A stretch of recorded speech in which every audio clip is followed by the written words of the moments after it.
ఇక మనం తదుపరి రాశి, అలాగే చివరి రాశి ఒకసారి చూసుకున్నట్లయితే మీనరాశి. మరి ఈ మీనరాశి యొక్క జాతకరీత్యా ప్రభావం చూసుకున్నట్లయితే ఈ వారం అంటే ఏప్రిల్ 28 నుంచి మే 4 వరకు మరి వీరికి ఏ విధంగా ఉండబోతుంది ఆదాయం పరంగా అనే అంశం గురించి మాకు ఒక్కసారి తెలియచేయండి గురువుగారు. తప్పకుండా తల్లి. మీనరాశి వాళ్లకు ఈ వారము మిశ్రమ ఫలితాలుగా గోచరిస్తూ ఉన్నాయి. ఓకే. మామూలుగా ఈ వారం కొంచెం చికాగ్గానే ఉంటారు వీళ్ళు. మిత్రులతో అకారణముగా వివాదాలు లాంటివి జరగవచ్చును. అలాగే స్థిరాస్తికి సంబంధించినటువంటి ఒప్పందాలు ఏమైనా ఉంటే కాస్త వాయిదా పడటం జరుగుతాయి.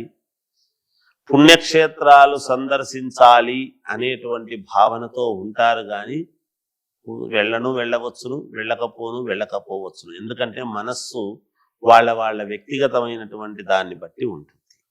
అందువల్ల ప్రముఖులతో చర్చలు అనేటువంటివి జరుపుతారు కొంతమందితో. కొన్ని విషయాల్లో, కావాల్సినటువంటి విషయాల్లో అవి విఫలమై సఫలీకృతము కాక మానసికంగా కాస్త చికాకు అనేటువంటిది ఏర్పడతాయి. ఆర్థిక వ్యవహారాలు కొంచెం గందరగోళముగా ఉండబోతూ ఉన్నాయి.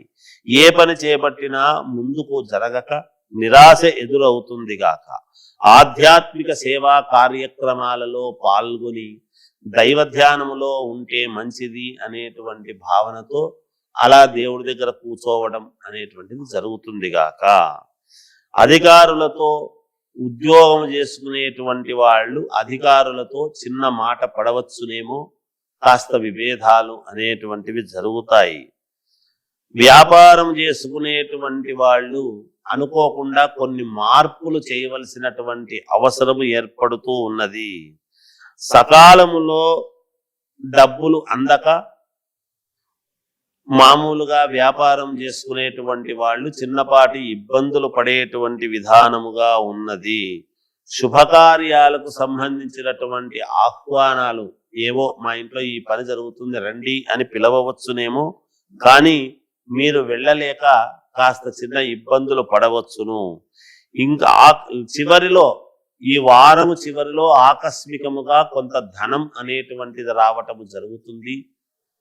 ఇక ఇంకా మెరుగైనటువంటి ఫలితాలు మేము సాధించుకోవాలి, మాకు మేలు జరగాలి అని గనక మీరు అనుకుంటే లక్ష్మీ నరసింహస్వామిని ఆరాధిస్తే మేలు జరుగుతుంది మీనరాశి వాళ్ళు అని తెలియజేస్తూ జయోస్తు.